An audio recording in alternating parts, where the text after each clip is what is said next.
세계 곳곳의 날씨와 기후 소식 살펴보는 시간입니다.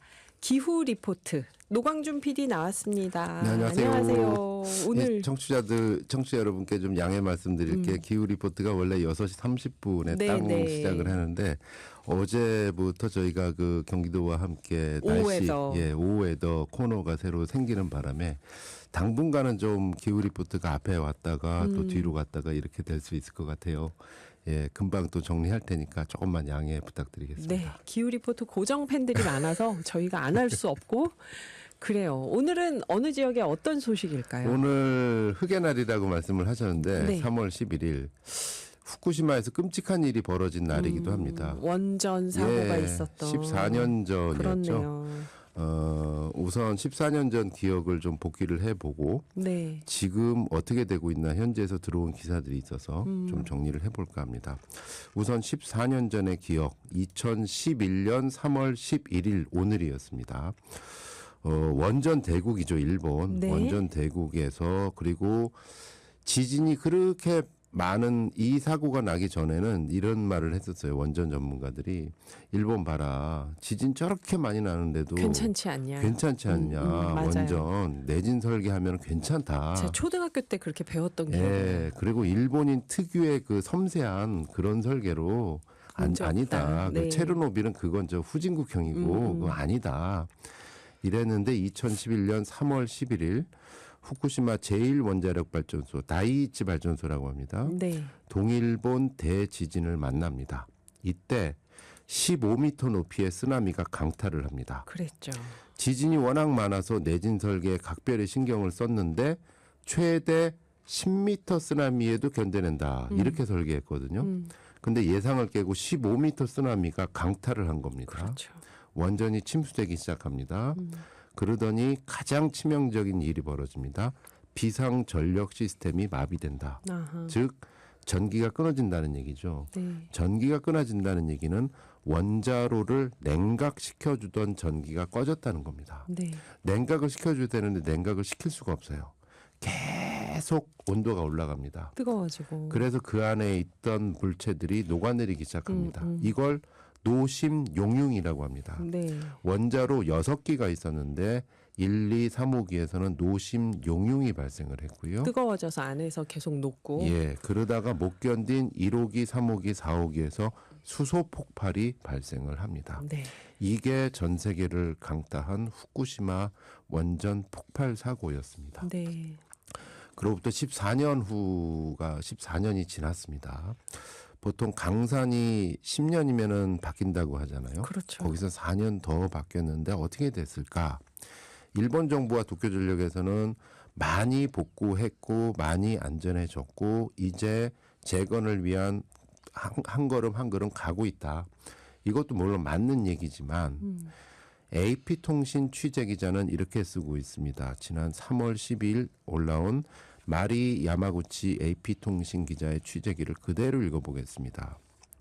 1세기 이상 걸릴 수 있는 엄청난 핵 정화 작업에서 작업자들은 원자로에서 녹은 연료 파편을 제거하며 엄청난 심리적 스트레스와 위험 수준의 방사능에 직면해 있다. 이게 2025년 지금 3월 10일에 올라온 일본 후쿠시마 원전의 상황입니다. 최소 880톤의 용융 연료 잔해물을 그 안에 있는 거를 걷어내야 된대요. 880톤이라고 합니다. 최소. 그런데 작년에 일본 정부에서 의미 있는 결과다라고 밝힌 것은 초기 샘플링 회수에 성공했다. 그러니까 잔해물이 얽히고 설키고 녹아붙어서 어떻게 구조를 파악을 해야 되는데 그 구조를 파악하기 위한 샘플링 회수에 성공했는데 그 샘플링의 크기는 5mm 크기였다고 합니다. 근데 이 작은 조각을 회수하는데도 엄청나게 많은 노력이 들어간 이유가 있습니다. 방사능이 워낙 세기 때문에 로봇조차 고장날 정도다. 그래서 AP 기사를 그대로 읽어보겠습니다. 작업자들은 로봇을 원자로의 1차 경납 용기로 밀어넣기 위한 1.5m 파이프 5개가 잘못된 순서로 배치되어 있다는 걸 알아차렸고 임무는 일찍 중단되었다. 로봇의 카메라도 높은 방사능으로 인해 고장났고 교체해야 했다. 이 정도의 상황이 계속 이어지고 있다는 것이죠. 그래서 흔히 로봇을 이용한다라고 하면 저도 그렇게 알았거든요. 아, 로봇을 이제 원격 제어해가지고 장애물을 걷어내면 되겠지. 네. 근데 현장에서 AP 기자가 확인한 바에 따르면 원격 제어 로봇이 있는데 이걸 수동으로 밀어넣고 빼야 된다 그래요. 아유, 그러면 이걸 밀어넣고 빼는 사람한테 방사능이 노출될 수밖에 없잖아요. 그 작업을 누군가 들어가서 해야 되는데 누굴까요? 외부 하청업체 직원들입니다. 아이고, 네. 그러니까 정규직들은 도쿄전력 정규직들은 좀 더 이렇게 그 분석 작업이라든지 네. 이런 전문적인 일을 하고 누군가 들어가서 요 로봇을 밀고 빼고 그리고 뭘 걷어내고 이런 작업들은 다 외주 하청 노동자들이 하고 있다. 그렇군요. 그래서 AP 기자가 뽑은 소제목은 이렇습니다. 보기도, 숨쉬기도, 움직이기도 힘들다. 왜냐하면 이제 너무 방사능이 위험하다 보니까 네.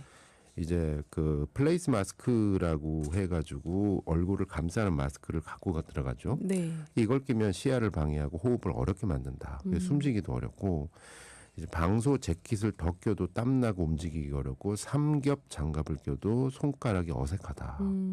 이런 안전장구와 매뉴얼이 있지만 현장에서 일하고 있는 점점 더 많은 노동자들은 방사선에 대한 우려를 표한다고 하고 있습니다. 왜 안 그러겠어요? 작업이 진행되면 진행될수록 자신들이 가는 길이 더 오염된 곳으로 향해 가고 있다는 것을 알기 때문이죠. 저 오염의 중심부로 가는 거죠. 예, 그래서 11일 한겨레 홍석저 기자가 일본 현지 취재기를 또 하나 올렸는데요. 네.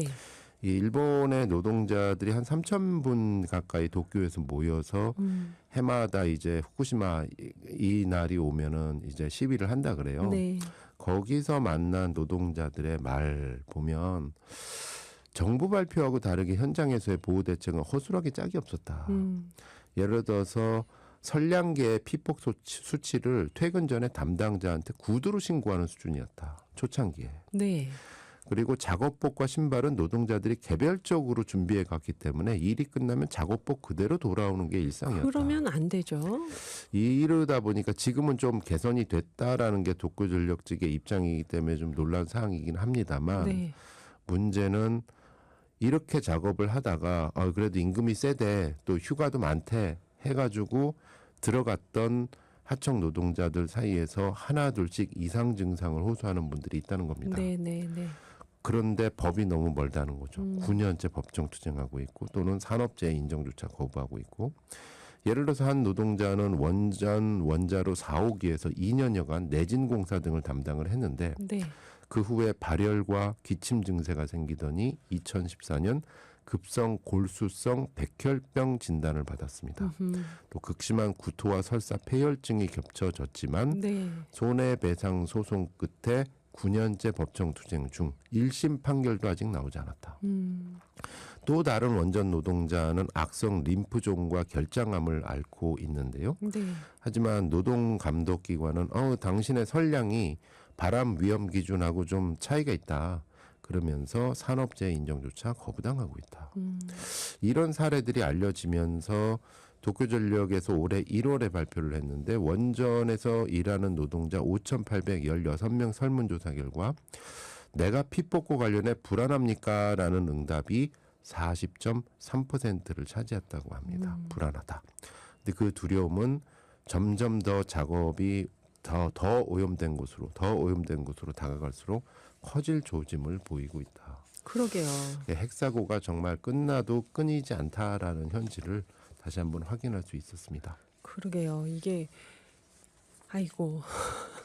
내년 후쿠시마 원전 폭발 14주기 관련해서 우리나라에서 네.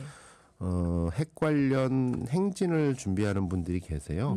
그래서 내일 신기한 기후학교 시간에 또 인터뷰 모셔서 자세하게 들어볼 예정입니다. 네. 정말 이 부분은 남의 일이 아니라는 생각이 드는데요. 오늘 이야기 들려주신 노광준 PD님께 감사드립니다. 감사합니다. 고맙습니다.